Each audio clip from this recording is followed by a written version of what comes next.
Hi and welcome. I'm Andy Mioch and you are watching A News. Here are the headlines. Three-day mourning declared in Austria following a school shooting in Graz that left 10 dead and many more injured. Ukraine's cities again a target of Russia's drones and missiles. A maternity hospital in Odesa destroyed during the strikes. US-China trade talks in London continue into second day.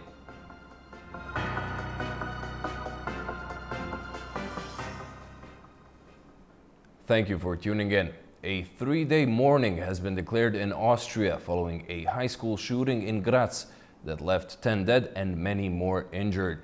Austrian Chancellor described the attack as an act of unimaginable violence and a national tragedy. A gunman opened fire at a secondary school in Graz, Austria, killing at least 9 people before being found dead. Local media report that at least 30 others are receiving treatment in hospital. The shooter is believed to have been a 22-year-old former student armed with a pistol and a shotgun. Graz Mayor Elke Carr described the attack as a terrible tragedy, while Austrian Chancellor Christian Stocker said the nation is in shock, calling it a national tragedy. European leaders have expressed their horror at the attack. We start with the absolutely horrible and tragic news that we've just heard regarding events in a school in Graz, in Austria. We would like to offer our deepest condolences to the families of the victims and the entire city of Graz, and we stand together in mourning and while we seek clarity in the wake of this horrible event in a school. EU Commission President Ursula von der Leyen said schools should be places of hope, not death. And EU Foreign Policy Chief Kaja Kallas added that children should be able to attend school without fear. Austria has one of Europe's highest gun ownership rates, with roughly 30 firearms per 100 people. While machine guns are banned, rifles and handguns are legal with permits. Authorities continue to investigate the gunman's motive. At least 2 people have been killed and more than a dozen injured in the latest Russian aerial assault on Ukraine. Missiles and drones hit several cities and, according to local officials, destroyed a maternity hospital in Odesa. In the early hours of Tuesday, Kyiv and Odesa was shaken by another wave of Russian missile and drone attacks. According to President Volodymyr Zelensky, the attack was one of the largest on Kyiv. Air raid sirens wailed across the capital as explosions rang out, with air defenses scrambling to intercept incoming drones and missiles. In Kyiv, 4 people were injured as 315 drones were launched. Fires broke out in residential and non-residential buildings across several districts, with drone debris falling on a school. They are targeting civilians. They are fighting against us, against civilians. They don't fight in the open. Who are they killing? Children, women and the elderly. Who are they killing? Who are they fighting? What else can be said? Meanwhile, in Odesa, the impact was deadlier. 2 men were killed and at least 8 people were injured. Emergency services say a maternity hospital was damaged in the strike. All patients and staff were safely evacuated. The overnight strikes followed Russia's biggest drone assault on Ukraine, part of what is called stepped-up operations that Moscow said were retaliatory measures for Kyiv's recent attacks in Russia. The attacks come despite pressure from US President Donald Trump for both sides to move towards a peaceful resolution. Moscow and Kyiv returned to negotiations for the first time in more than 3 years. But outside an agreement on the exchange of prisoners, there has been no tangible progress. The UK, Canada, Australia, New Zealand and Norway have sanctioned 2 Israeli far-right ministers over comments they made on Gaza. Itamar Ben-Gvir and Bezalel Smotrich will both face a travel ban and have their assets in the countries frozen. UK's Foreign Minister David Lammy said the 2 had incited extremist violence and serious abuses of Palestinian human rights. Israel reacted, calling the measures outrageous. Britain is set to expand its fleet of attack submarines as part of its largest increase in defense spending since the end of the Cold War.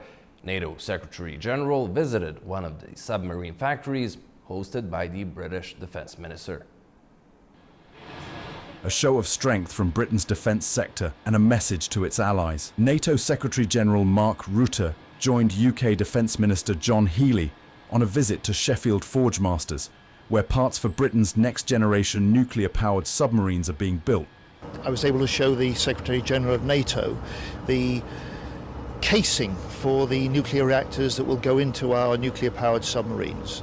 There's techniques of welding those that no one else in the world is doing. It's part of an $8 billion investment to expand the UK's submarine industrial base with support for firms like BAE Systems and Rolls-Royce Submarines. This comes as Britain pledges its largest defence spending increase since the Cold War.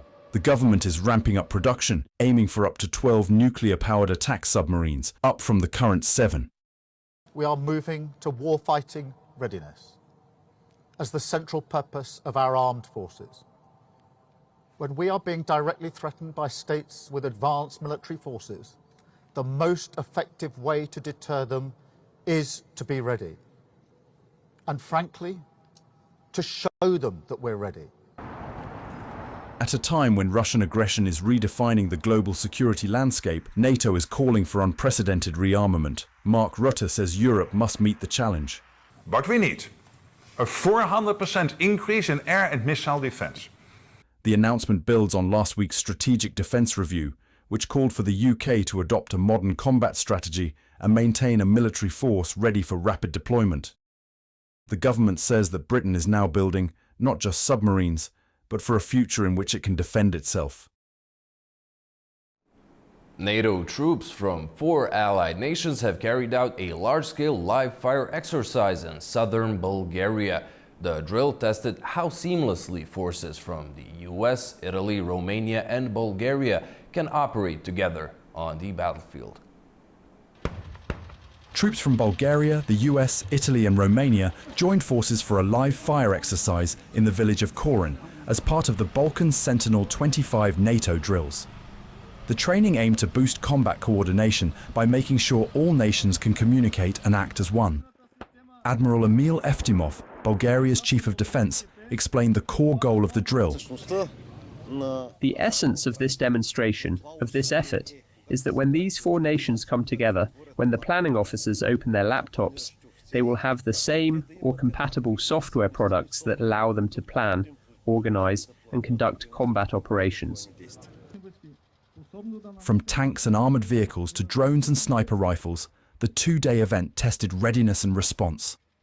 Bulgarian commanders monitored every move, while US, Romanian and Italian troops worked side by side in simulated battlefield conditions. Admiral Eftimov praised the effort, saying it was tough but successful, and congratulated all the ground forces for their performance.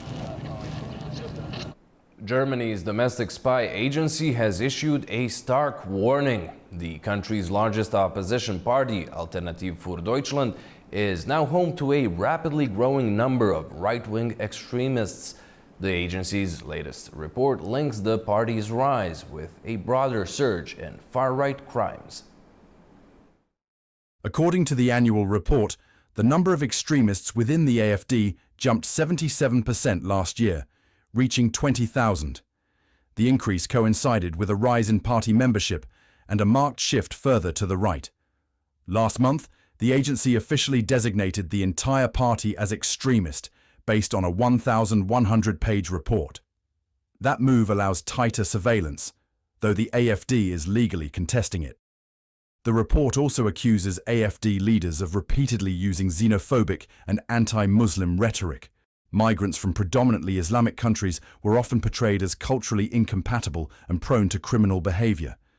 It further highlights comments made during state election campaigns in eastern Germany, where some AfD figures, including Thuringia leader Björn Höcke, openly questioned the democratic order.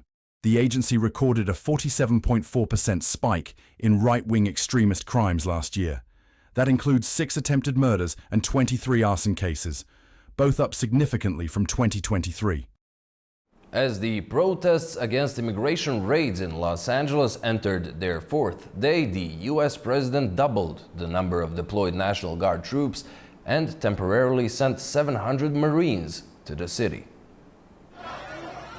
Los Angeles has entered its 4th consecutive day of street protests, triggered by immigration raids across Southern California. Tensions escalated further after US President Donald Trump ordered the deployment of military personnel to the city. Roughly 700 Marines are being temporarily sent to Los Angeles to assist until the arrival of an expanded National Guard force. The Pentagon confirmed the deployment on Monday, stating the troops will help protect federal buildings and personnel. Meanwhile, Trump doubled the National Guard contingent from 2,000 to 4,000, citing the need to control potential violence. I mean, that was a lot of harm that was going on last night. I watched it very closely, and it was amazing that the job that the National Guard did. And by the way, the police were working very hard also. But, you know, the police are given instructions to be politically correct. I said, no, you don't have to be politically correct. You have to do the job. The move sparked backlash. California's Governor Gavin Newsom opposed the decision and revealed the state had filed a lawsuit against the Trump administration. Protesters have gathered daily outside a federal detention center in downtown LA, chanting "Free them all" in reference to detained immigrants.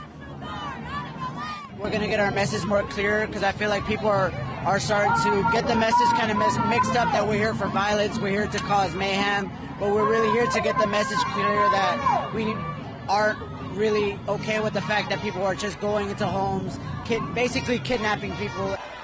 On Monday evening, the LAPD and National Guard formed barriers around the facility and moved in to disperse the crowd. Police reported the use of less lethal munitions like gas canisters after some protesters allegedly threw bottles and concrete. 5 officers suffered minor injuries and several Waymo self-driving cars were set ablaze the night before. And for the latest from Los Angeles on the morning of the 5th day, we go to LA and our Tony Waterman. Besides cleanup crews trying to get the graffiti off of buildings, things are very quiet in Los Angeles this morning. But just a couple of hours ago, this was the scene of some very tense clashes between police and demonstrators who were throwing projectiles at law enforcement, including what appeared to be at one point fireworks. Police were able to push the crowd down this street here about a half a mile using flashbangs and tear gas and rubber bullets, and eventually whittled it down into this very small group of demonstrators, many of whom were later arrested. But this area right here has really become the concentration point for these demonstrations. This is a federal immigration building, and right behind it is a detention center where some of the migrants who were rounded up in those raids last Friday have been held. There are National Guards troops that are now protecting this federal building, and President Trump says that he is doubling their number to 4,000. He has also activated 700 active duty Marines who are now in this city. And the president said on Tuesday that if he did not deploy the military, that Los Angeles, in his words, would be burning to the ground. That is something that officials across the state strongly refute. They say they didn't ask for these troops to be sent here, that the small, concentrated nature of these demonstrations does not warrant their deployment. And also, instead of quelling these demonstrations, there's a lot of fear that a military presence could actually incite more violence. And California has now sued the Trump administration over the deployment of these troops without its consent. But California, Los Angeles, this has really been at the fore of the president's anti-immigration crackdown. Los Angeles is the second largest city in the United States. It has a very large immigrant population. More than a third of the people who live here were not born in the United States. So they have been very vulnerable to this clampdown on illegal immigration, which has included a shutting down of the border, an ending of the asylum system, the crackdown on international students, a travel ban, and of course these raids that we have seen across the United States over the last couple of months. But these protests that we have been seeing here in Los Angeles are now spreading across the United States. We have seen demonstrations now in Dallas, New York City, Atlanta, and other cities as people are very much pushing back against this anti-immigration agenda and also realizing that what is happening here in Los Angeles with this military presence could also be coming to their very own cities. Tony Waterman for A News in Los Angeles. Over in London, the US-China trade talks continued into a second day.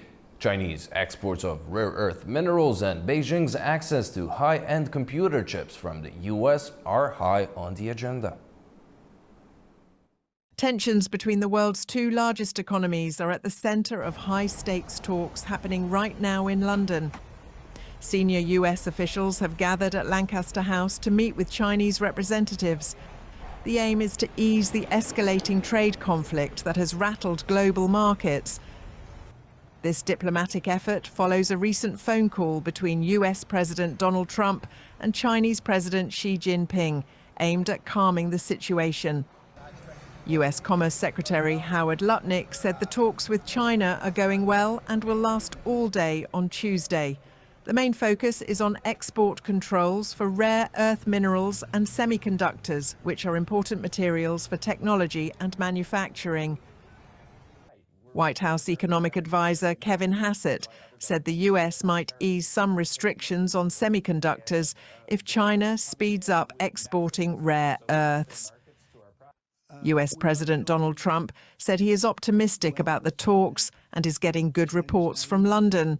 Both countries want to reach a deal to help stabilize global markets and increase demand for important goods like oil. Last month, the two sides agreed to a temporary pause on tariffs, but both accuse each other of breaking the deal. The US says China has slowed exports of rare earth metals, while China complains about US limits on technology and actions against companies. Economists warn that ongoing trade problems could slow global growth. Recent Chinese trade data showed exports grew a little, but imports fell a lot, raising concerns about the economy. For more on the London trade talks, we go to Beijing and our Mahnur Makhdoom.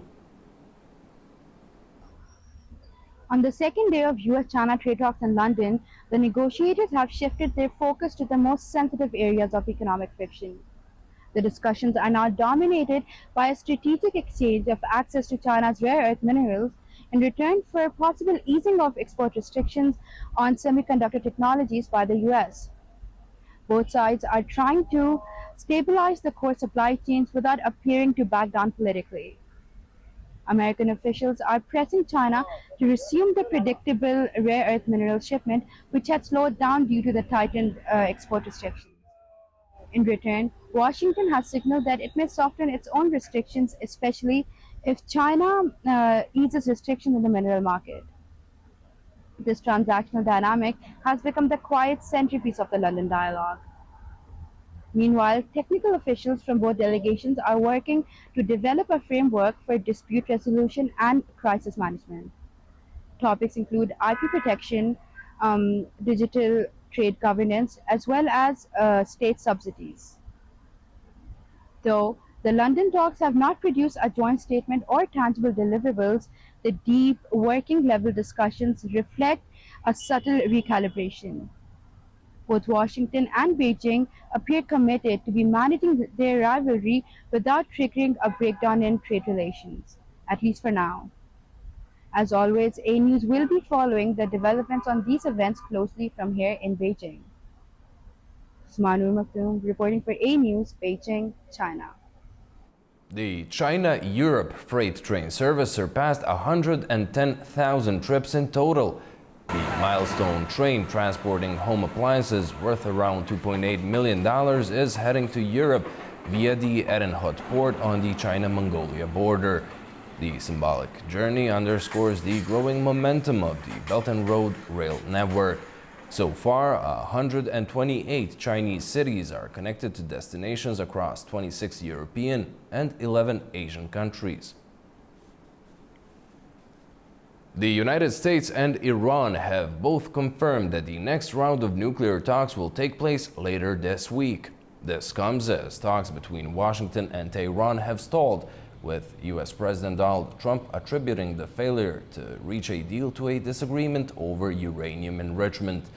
Trump also stated that he has discussed Iran with Israeli Prime Minister Benjamin Netanyahu.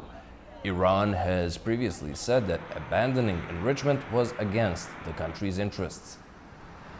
Well, they're just asking for things that you can't do. They don't want to give up what they have to give up. You know what that is. They seek enrichment. We can't have enrichment. We want just the opposite. And so far, they're not there. I hate to say that because the alternative is a very, very dire one, but they're not there. They have given us their thoughts on the deal, and I said, it's just not acceptable. Iran is set to present its own proposal of a nuclear deal with the U.S. at the expected new round of nuclear talks. Tura Shiralilu has the details in Tehran. Iranian and U.S. negotiators will meet again indirectly in the Omani capital this weekend to follow up on the possibility of reaching a nuclear agreement, as Tehran is expected to relay its alternative proposal to Washington during the upcoming talks. According to Iran's foreign ministry, the sixth round of the Iran-US talks is scheduled for Sunday in Muscat, and Tehran's counterproposal, which is being finalized, will be presented to the US side. Spokesman Ismail Baghai told a weekly press conference that Iran's response to the US proposal is reasonable, logical, and balanced, and that no agreement will be reached without lifting of Washington's unilateral sanctions. Also, Deputy Foreign Minister for Political Affairs Majid Takhravanchi said Iran's proposal will serve as a framework to start deeper talks with the US and not as a comprehensive document. He told the official IRNA news agency that Tehran's proposal will keep open the window of diplomacy in order to reach a final agreement with the US. The US President Donald Trump said on Monday that the upcoming talks with Tehran will be held on Thursday.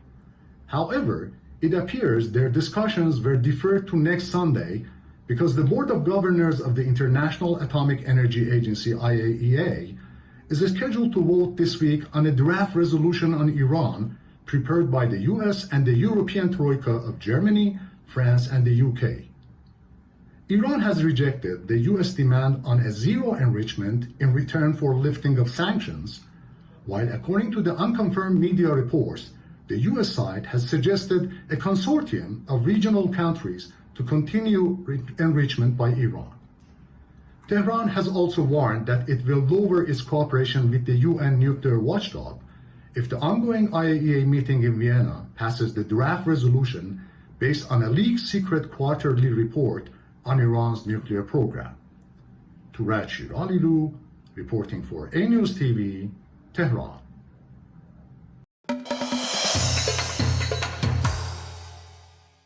The International Energy Agency's Global Conference on Energy Efficiency is set for Thursday and Friday in Brussels. Azerbaijan's Energy Minister Parviz Shahbazov is expected to deliver a speech and meet the European Energy Commissioner Dan Jorgensen for the next round of the EU-Azerbaijan Energy Dialogue, focusing on renewables, energy efficiency, and future cooperation. Azerbaijani President Ilham Aliyev signed a law into effect approving the agreement on mutual visa exemption for citizens of Azerbaijan and China. Under the deal officially signed on April 23rd in Beijing, ordinary passport holders from both countries will now be able to travel without a visa. The China-Azerbaijan visa-free agreement is expected to further boost tourism and deepen trade partnerships. According to Beijing's figures, number of Chinese tourists visiting Azerbaijan rose by 70% compared to last year, while trade grew by 37%. China and Azerbaijan are rapidly expanding their partnership across trade, tourism, culture, and technology. According to Ambassador of China to Azerbaijan Lu Mei, from January to April 2025, the number of Chinese tourists visiting Azerbaijan surged by 70% compared to last year. Chinese tourists visiting Azerbaijan increased by 70% compared to the same period last year. It is expected that the entry into force of the mutual visa-free agreement will further boost exchanges between the two countries. Both sides are currently accelerating the procedure for its implementation, and our embassy will promptly inform everyone about the latest developments.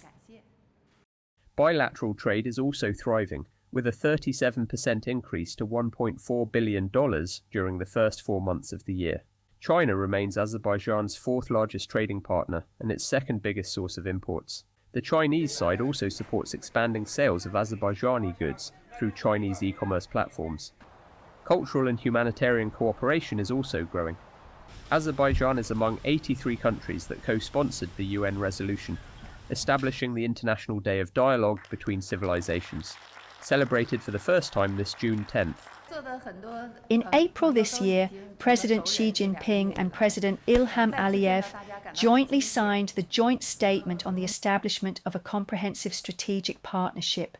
It clearly states that Azerbaijan actively supports the Global Civilization Initiative proposed by China, highly appreciates China's resolution in the United Nations on proclaiming the International Day of Dialogue between Civilizations, and is ready to jointly uphold respect for the diversity of civilizations and actively promote humanitarian exchanges and cooperation.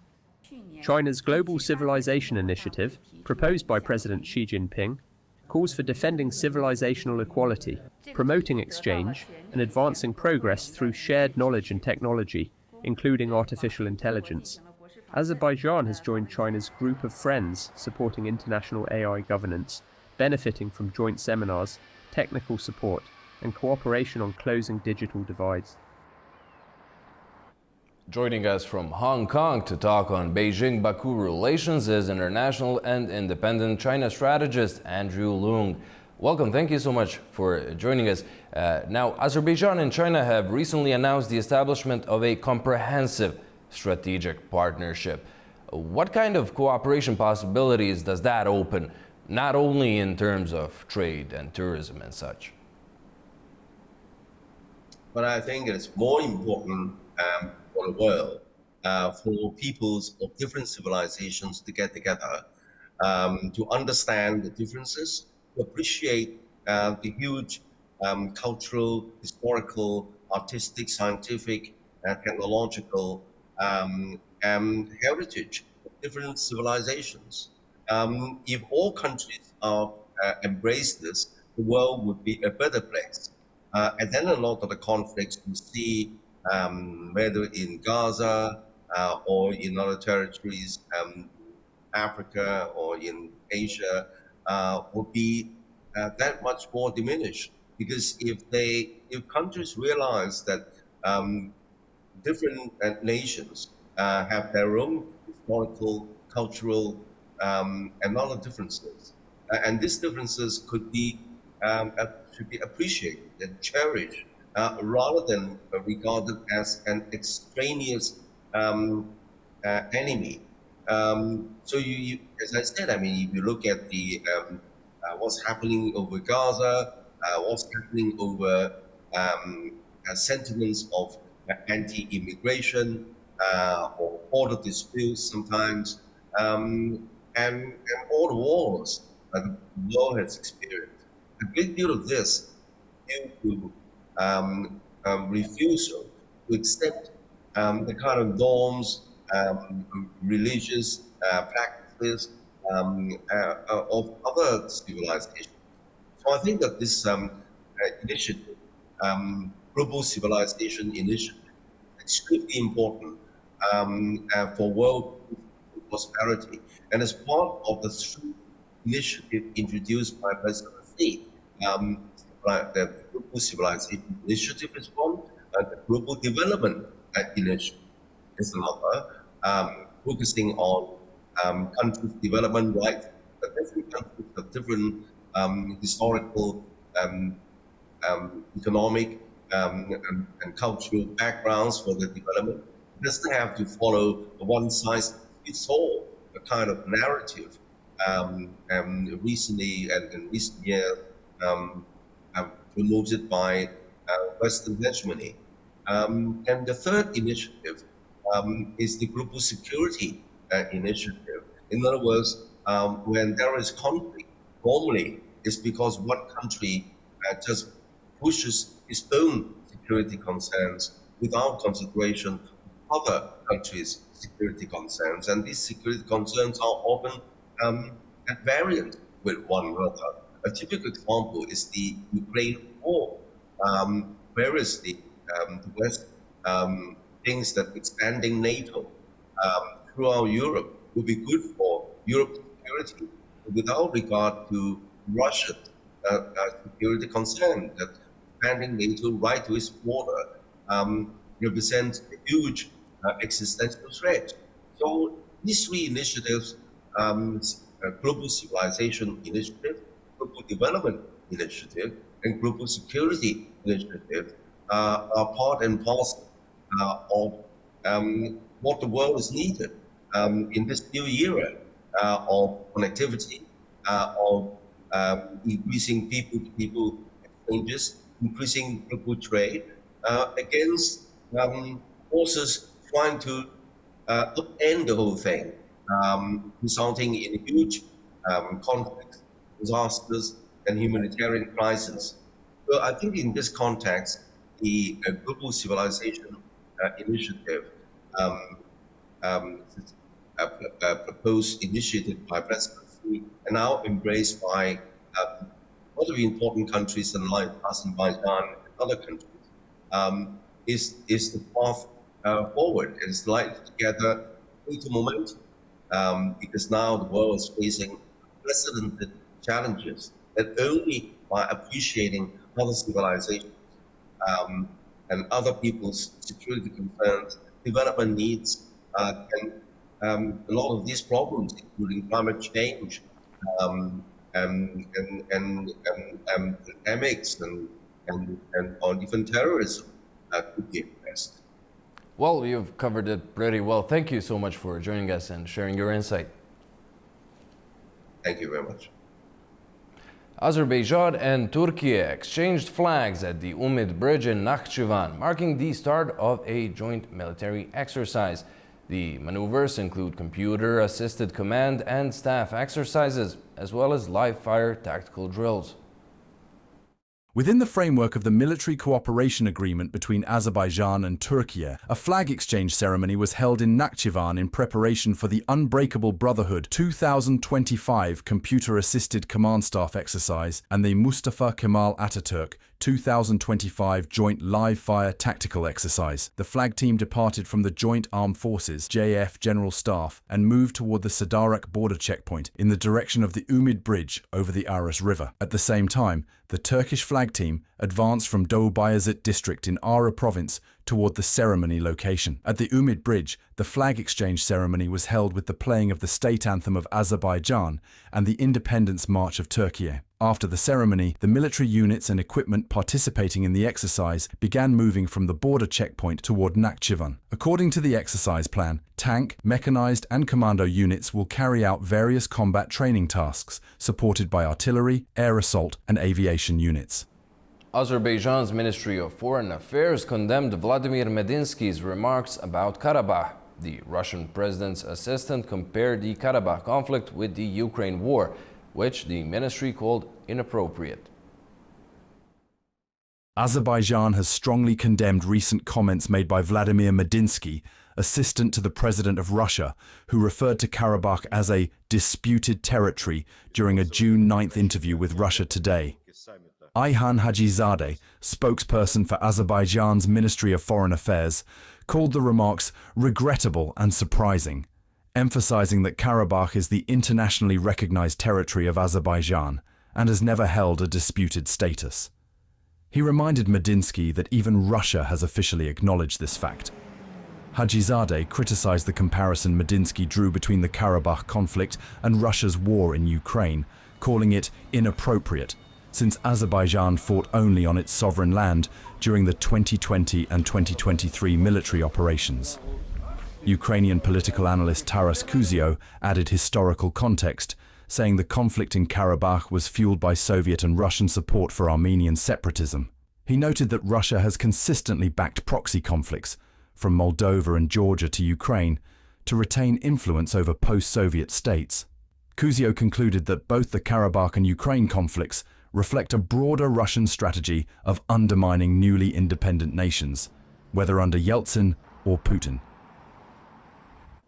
Georgia is tightening rules for foreigners staying in the country under new legislation currently in Parliament. The changes include higher fines, up to 10 times more for visa violations, and simplified expulsion procedures for illegal stays. Offenses like hooliganism or ignoring police orders could now lead to deportation and entry bans. The law also allows expulsion as an alternative to jail time for certain crimes. Additionally, asylum seekers will face stricter stay regulations. Georgia's parliament has approved friendship groups with numerous countries, except Lithuania, Latvia, and Estonia, after no MPs volunteered to join groups with the Baltic states, citing unfriendly policies as the reason.